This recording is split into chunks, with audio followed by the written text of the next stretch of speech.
नमस्कार, जय हिंद साथियों, कैसे हैं आप सभी। आज की इस वीडियो में आप सभी का एक बार फिर से स्वागत करता हूं। भाई साथियों, आपने डॉन नाम का शब्द तो जरूर सुना होगा और इस शब्द का मतलब क्या है इसके बारे में भी आपको अच्छे से पता होगा। जो भी व्यक्ति अपने जीवन काल में एक बार डॉन बन जाता है वो पुलिस, प्रशासन, समाज के लिए एक सिरदर्द बन जाता है। दाऊद इब्राहिम, अबू सलेम, लॉरेंस बिश्नोई, मुख्तार अंसारी, अतीक अहमद और भी कई बड़े ऐसे डॉन हैं जो इस भारत देश की धरती पे पैदा हुए और उन्होंने अपने कारनामों से इस समाज और भारत देश को हिलाकर रख दिया। साथ ही हमारे समाज में इस डॉन की प्रवृत्ति को बढ़ावा देने के लिए फिल्में भी काफी हद तक जिम्मेदार हैं, जो कि एक डॉन के व्यक्तित्व को हीरो की तरह प्रदर्शित करती है, जिसका कि हमारे समाज के नौजवानों पर बहुत ही गलत प्रभाव पड़ता है। लेकिन हमारे देश के बड़े बड़े डॉनों की लिस्ट में क्या आप जानते हैं कि सबसे कम उम्र का डॉन कौन था, जिसने कि अपने समय में पुलिस प्रशासन के साथ साथ समाज की नाक में दम कर रखा था। उसके समय के पुलिस वालों के लिए उसे पकड़ना और उसे काबू करना एक चुनौती बन चुका था। साथ ही हिंदी फिल्मों की तरह वो युवाओं में भी एक आइडल की तरह सामने आया और युवाओं के बीच बहुत ही लोकप्रिय रहा। लेकिन एक डॉन का अंत क्या होता है? एक बुरी मौत। और अपनी मौत के इतने सालों के बावजूद भी आज भी वो कई युवाओं के लिए एक आइडल की तरह है। माथे पर काले रंग का टीका,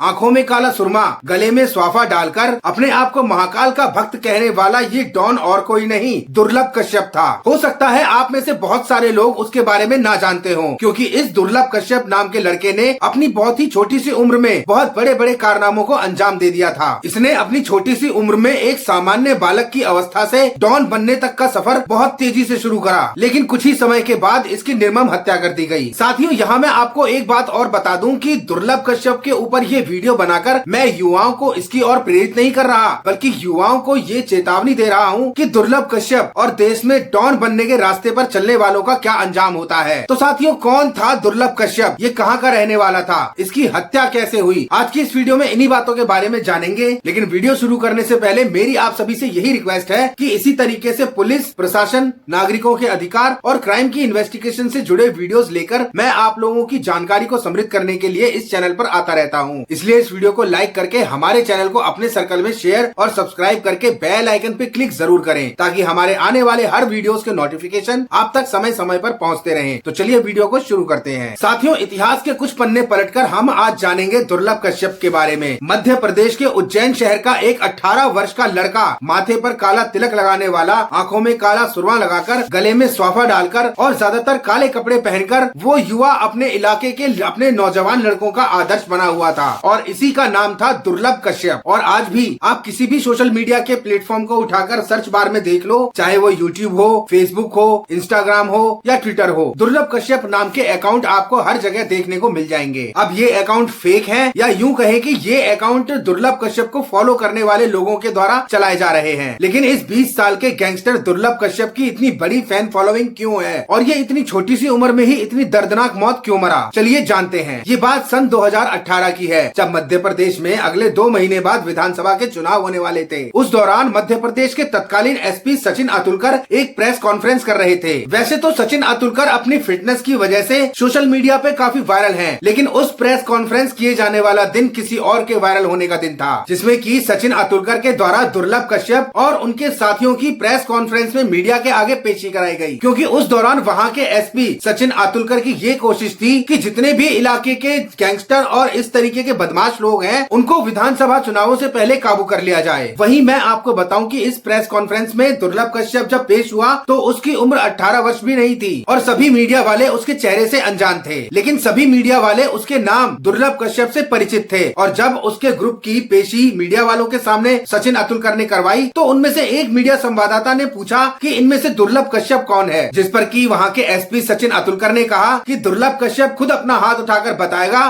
कि इनमें से दुर्लभ कश्यप कौन है। जिसके बाद फटी हुई शर्ट पहने एक लड़का अपना हाथ उठाता है और कहता है कि मैं दुर्लभ कश्यप हूँ और सभी मीडिया वालों को अपनी पहचान करवाता है। प्रेस कॉन्फ्रेंस का ये वीडियो मीडिया वालों ने जब सोशल मीडिया पे डाला तो ये वीडियो सोशल मीडिया के थ्रू पूरे देश में तुरंत वायरल हो गया और इसी वीडियो के थ्रू दुर्लभ कश्यप पहली बार सोशल मीडिया पे अपनी पहचान बनाने में कामयाब रहा। दुर्लभ कश्यप और उसके साथियों को राष्ट्रीय सुरक्षा कानून यानी एनएसए के अंतर्गत राज्य के अलग अलग जिले की जेलों में भेज दिया गया और दुर्लभ कश्यप को भी मध्य प्रदेश के जबलपुर की जेल में भेज दिया गया, जबकि वो उस दौरान नाबालिग था। और इसी बात का फायदा उठाकर पुलिस वालों के द्वारा की जाने वाली कार्रवाई के खिलाफ जब दुर्लभ कश्यप ने हाईकोर्ट में अपील करी तो सन 2019 में दुर्लभ कश्यप के फेवर में फैसला देते हुए हाई कोर्ट ने उसे सुधार गृह भेजने का ऑर्डर दे दिया और हाई कोर्ट के द्वारा दिए गए इस आदेश के तहत दुर्लभ कश्यप को जबलपुर जेल से निकालकर विशेष बाल सुधार गृह भेज दिया गया। जिसके कुछ समय बाद सन 2019 में बाल विशेष सुधार गृह से बाहर निकलने के बाद दुर्लभ कश्यप ने अपने दोस्तों के साथ मिलकर इंदौर में एक फ्लैट किराए पर लिया। दुर्लभ कश्यप के उन्हीं दोस्तों में से एक दोस्त था जिसका नाम था राजदीप मंडलोई। उसके अनुसार दुर्लभ कश्यप जब विशेष सुधार गृह से बाहर आया था तो उसका स्वभाव बदल चुका था। वो नशा करना भी छोड़ चुका था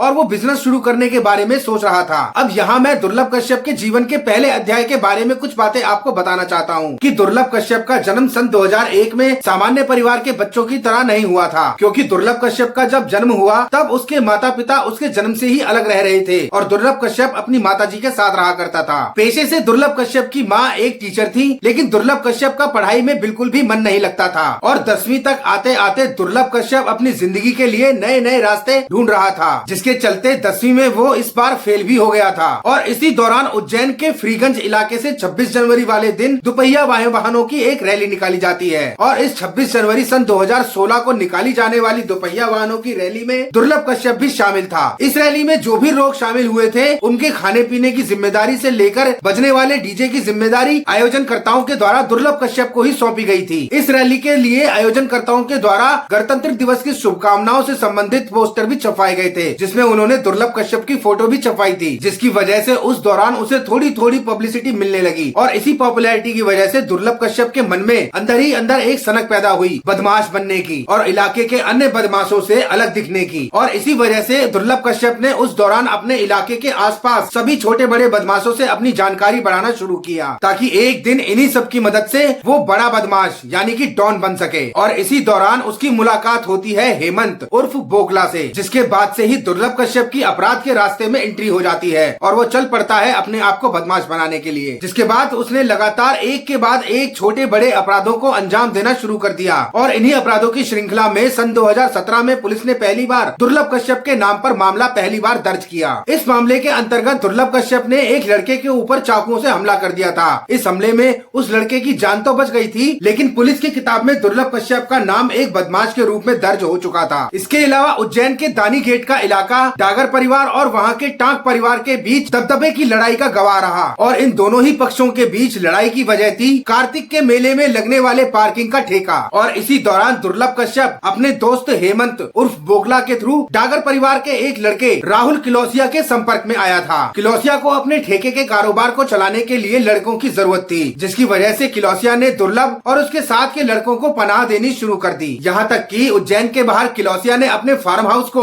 दुर्लभ कश्यप और उसके लड़कों के लिए खोल दिया था। दुर्लभ कश्यप और उसकी गैंग के लड़के किलोसिया के इस फार्म हाउस पे जब मन करता तब जाते, दारू और गांजे के नशे में डूब जाते। बदले में किलोसिया के लिए एक इशारे पर किसी भी वारदात को अंजाम देने के लिए तैयार रहते और इसी के चलते जनवरी सन 2018 में दुर्लभ कश्यप के ऊपर पहली बार हत्या का मामला दर्ज हुआ, जिसका कारण ये था कि सन 2018 की 11-12 जनवरी की रात को दुर्लभ कश्यप का सामना टांक परिवार के कुछ लड़कों से हो जाता है। जिसके बाद दोनों ही पक्षों में उस जगह काफी घमासान लड़ाई हुई। वहाँ पर लोगों के बीच बचाव करने के बाद दोनों ही पक्षों के लोग अपने अपने घायल साथियों को लेकर जब जिला अस्पताल पहुँचे तो वहाँ पर भी एक बार फिर दोनों ही पक्षों में लड़ाई झगड़ा शुरू हो गया और वहाँ पर इसी लड़ाई के दौरान दुर्लभ गैंग के लड़कों ने टांक गैंग के हर्षित नाम के लड़कों को चाकुओं से गोदकर मार डाला। जिसके बाद इस मामले में पुलिस के द्वारा दुर्लभ और उसके साथियों को मुख्य आरोपी बनाया गया। उस दौरान जब दुर्लभ और उसके दोस्त राजदीप पर यह मामला दर्ज हुआ, उस दौरान ये दोनों ही नाबालिग थे, जिसकी वजह से मामला कोर्ट में जाने के बावजूद भी कोर्ट ने इन दोनों को विशेष बाल सुधार गृह भेज दिया, जहाँ 4 महीने काटने के बाद इन दोनों को ही जमानत मिल गई। दुर्लभ कश्यप की गैंग का ही सदस्य रहा एक लड़का मीडिया के पूछने पर उनको ये बताता है कि दुर्लभ कश्यप को फोटो खिंचवाने का बहुत शौक था। वो उज्जैन के अलग अलग प्रोफेशनल फोटोग्राफरों से अपनी फोटोएं खिंचवाया करता था। साथ ही उसने ये भी बताया कि दुर्लभ कश्यप अपने साथियों के साथ उज्जैन के दानी गेट के उस इलाके में बैठा करता था जहाँ पर लोगों का दाह संस्कार किया जाता था। उस दानी गेट पे दाह संस्कार करने वाले जो लोग थे वो अपने कंधे पर काला गमछा रखा करते थे और अपने गैंग की अलग लुक बनाने के कारण, अपनी अलग पहचान बनाने के लिए दुर्लभ गैंग ने भी इस तरीके से काले गमछे को अपने साथ रखना शुरू कर दिया। जिसके बाद यही काला गमछा, आंखों में सुरमा और माथे पे काला टीका दुर्लभ और दुर्लभ कश्यप की गैंग के लोगों की पहचान बन गया। जिसके बाद दुर्लभ कश्यप जब 18 साल से 20 साल तक का हुआ, इस दौरान दुर्लभ कश्यप के ऊपर हत्या के प्रयास, इसके अलावा अन्य कई मामले में 11 मुकदमे दर्ज हो चुके थे। लेकिन इसी दौरान देश में लॉकडाउन लग गया और दुर्लभ कश्यप और उसके साथियों को वापस उज्जैन लौटना पड़ा। जिसके बाद सितंबर 2020 में लॉकडाउन तो खुल गया, लेकिन रात का कर्फ्यू फिर भी चालू रहा। तभी 6 और 7 सितंबर की रात को दुर्लभ कश्यप ने अपने दोस्तों को अपने घर खाने पर बुलाया और रात का खाना खाने के बाद सिगरेट पीने की ललक में अपने दोस्तों के साथ जा पहुंचा अपने दुश्मन के इलाके हेलवाड़ी चौक पर, जहां पर एक चाय की दुकान थी जो कि 24 घंटे पूरी रात खुली रहती थी। अब जैसा कि मैंने आपको बताया कि ये इलाका दुर्लभ कश्यप के विरोधी गैंग का था। दुर्लभ कश्यप के इस विरोधी गैंग का नाम था कुत्ता कमीना चीज, जिसे कि वो शॉर्ट फॉर्म में केकेसी भी कहते थे। और इस ग्रुप का लीडर था रमीज। और ये चाय की दुकान जो 24 घंटे खुली रहती थी, ये रमीज के बड़े भाई की थी, जिसका नाम था अमन उर्फ भूरा, जो कि रमीज का बड़ा भाई था। और जिस दौरान दुर्लभ कश्यप अपने साथ के लड़कों को लेकर उस दुकान पर रात को 12 बजे सिगरेट पीने गया था, उस दौरान उस दुकान पर रमीज भी अपने गैंग के लड़कों के साथ मौजूद था। अब इस मौके पर दोनों ही पक्षों ने अपने विपक्ष के लोगों को एक दूसरे के आमने सामने देखकर एक दूसरों पर हमला बोल दिया। और इस हमले में रमीज के द्वारा दुर्लभ कश्यप के ऊपर 40 से ज्यादा बार चाकुओं से वार किया जाता है, जिसकी वजह से मौके पे ही दुर्लभ इस कदर घायल हो जाता है कि उसके शरीर का सारा खून बह जाता है और मौके पे ही उसकी मृत्यु हो जाती है। जिसकी सूचना जब पुलिस को लगी तो पुलिस ने मौके पर पहुंचकर दुर्लभ कश्यप की डेड बॉडी को अपने कब्जे में लिया और पोस्टमार्टम की रिपोर्ट आने के बाद ये खुलासा हुआ कि उसके शरीर पर 40 से ज्यादा चाकुओं के वार थे, जिसकी वजह से दुर्लभ कश्यप की मौत हुई। जिसके बाद दुर्लभ कश्यप की मौत को